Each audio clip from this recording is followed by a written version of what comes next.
das eras, ações que assusta Mantuana Lira. Isso aí é a estrofe. Aí vem, aqui eu trouxe, pessoal, peraí, deixa-me voltar, porque... Professor, Oi. qual é o nome desse poema mesmo? Desse tipo de poema? Esse poema é chamado Ode Pindárica, que vem de Píndaro, né? Então isso é a denominação, é algo que se cultivou pouco, né? Cultivou pouco depois, né? Mas ainda dentro dos outeiros vocês têm outros exemplos de odes pindáricas. Naquele artigo que eu sugeri que vocês baixassem, que vocês obtivessem, tirassem lá do Dolor Barreira, ele cita outras odes, traz fragmento maior desse texto, tá bom? Gente, eu vou passar direto para os comentários, porque eu sei que o aproveitamento é muito pouco com essa leitura assim de viva voz para vocês. Tem que ler, tem que consultar cada figura daquela, né? Então, o Santos de Azevedo, ele diz lá no texto que vocês têm, diz assim: esta é somente a sexta parte do poema, que seguindo o esquema da ode pindárica, é composta de estrofes, antístrofes e epodos. Fiel a um dos postulados da corrente arcádica, celebra o poeta a luta de ingleses e portugueses, por isso ele chama de lusângulos, né?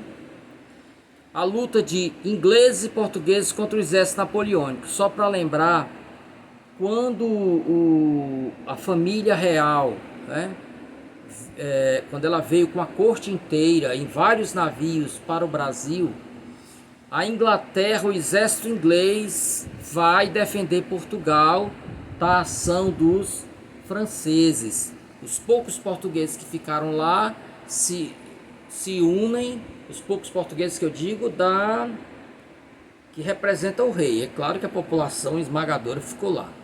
Então esse exército real vai se unir ao exército inglês para combater os franceses que vinham invadindo Portugal. Ninguém sabe qual foi o pior inimigo, porque os ingleses levaram muitas coisas de Portugal, um país que estava sem o rei, né?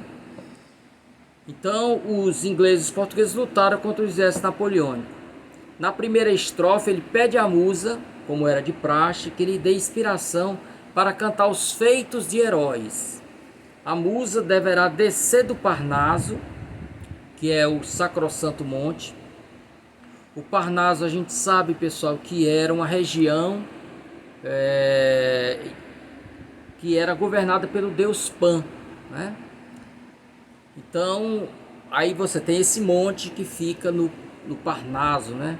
Daí vem os parnasianos, pessoas que tinham essa obra elevada, né? Alta, que era para poucos, que não era para leigos, né? Por isso eles estavam no Parnaso. Então ela deve descer do Parnaso, que é o sacrossanto monte, com o fogo que inflamou a mente de Horácio. Horácio é o autor, vocês sabem, daquela obra que dá continuidade à Ilíada e à Odisseia. A obra que ele escreveu chama-se Eneida, né? Não, desculpe, gente, estou fazendo confusão. Ali é Vigílio, né? Horácio é autor de Carta aos Pisões, né? Epístolas ad Pisones. Desculpem. Então, com o fogo que inflamou a mente de Horácio, que é o vate de Venusa. Assim cantará o poeta ações tão admiráveis que assustarão a própria inspiração de Vigílio. Esse sim, que é o autor da Eneida, né? Nascido em Mântua. Na primeira antístrofe são enumerados nomes de várias figuras da história antiga, os quais acrescenta o poeta os dos novos heróis, igualmente gloriosos. Por fim, no epôdo primeiro é preparado o ambiente para se iniciar a descrição dos combates. Napoleão intenta avançar contra Portugal, invejando-lhe as glórias. Olha, né? Portugal, ele causa inveja à França. Tudo bem. Os lusitanos, porém, se opõem energicamente e forma-se inacessível barreira. Essa ode, embora sem grandeza, representa muito bem o poeta da época, com suas frequentes alusões ao mundo antigo e a pretensão de verem os poetas os seus cantos imortalizados tempos afora, e transporei as eras, ações que assustam Mantuana Lira. Então é a grandeza, né, algo de arrogante aí, de acreditar que aquele poema é um poema para ser escrito nas areias do tempo. Então, gente, para fechar, para finalizar, na semana que vem nós não teremos aula, mas eu enviarei para vocês já as primeiras slides sobre o romantismo, né? Aí vocês conhecerão uma personalidade que é realmente para merecer todos os elogios, né? Que é o Juvenal Galeno. Vocês verão que essa figura é pioneira em quase tudo, né? Na literatura cearense. Então eu mandarei para vocês e daqui a 2 semanas nós voltaremos, aí a gente resgata um pouco desse conteúdo e introduz conteúdo novo. Como vocês vão verão, o romantismo do Ceará também teve aquela divisão, né? Aquelas 3 divisões. Você tem uma mais regionalista, indianista, tal, nacionalista. Depois você tem a ultra-romantismo e depois você tem uma já condoreira, né? Que vai discutir a questão da libertação dos escravos e tal. Então, gente, essa informação aqui eu tirei... Essa informação eu tirei da apostila do curso de literatura cearense. Foi um curso maravilhoso. Eu fiquei responsável, inclusive, por uma das apostilas, que foi a apostila sobre literatura de cordel no Ceará, né? Então foi um curso maravilhoso que foi oferecido pela Demócrito Rocha, gratuitamente, né? Ele agora está sendo oferecido de novo, mas dessa vez pago. É um curso que vale a pena, né? Eles escolheram várias pessoas que têm estudo dentro da literatura do Ceará. Então, na primeira apostila do curso, pessoal, que ela traz uma introdução, nos dada a seguinte informação que eu achei muito importante trazer para vocês. Quem primeiro escreveu sobre os oiteiros foi o pesquisador Dolor Barreira, que esse daí não. Eu já trouxe a imagem dele lá no início. Aqui é o Barão de Studat. Toda a documentação que tinha em mãos lhe chegou por meio do historiador Raimundo Girão, que salvou esses registros após a casa do Barão de Studat ter sido invadido pelas águas das chuvas. Olhem a sequência. Então, o Dolor Barreira recebe de Raimundo Girão, que por sua vez veio lá do Barão de Studat. E o Barão de Studat tinha muito material, gente. É uma figura também que merece ser conhecida. Também já separei para escrever um cordel só sobre ele. Intelectual, invejável, incrível. É uma figura ímpar. Então a casa do Barão de Studat foi invadida pelas águas da chuva. Depois que ele morreu, ficou no abandono lá, o legado dele, e aí houve a invasão das águas. Então o Raimundo Girão conseguiu salvar alguma coisa. O barão colecionava esses originais que ele recebeu da própria mão, né, do filho do governador Sampaio. Olha aí, gente, que preciosidade. Então o filho do governador Sampaio, em torno do qual foi desenvolvido os oiteiros, o filho dele chamava-se Duque de Palmela.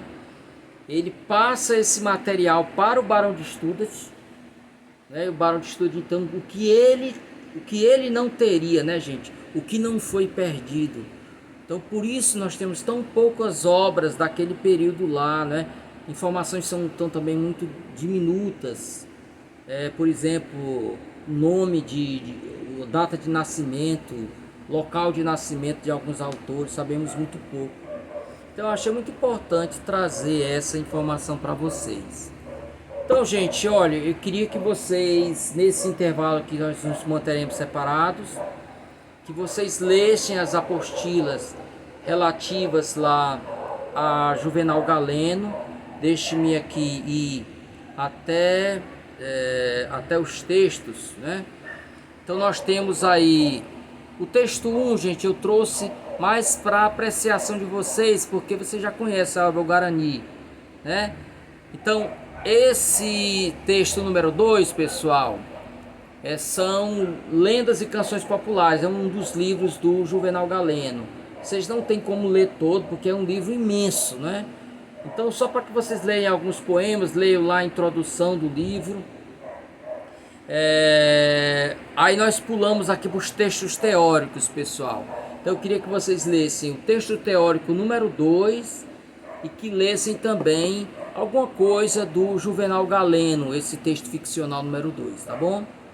Então, gente, queria saber se vocês querem falar alguma coisa, perguntar alguma coisa. Não se reprimam, fiquem à vontade aí.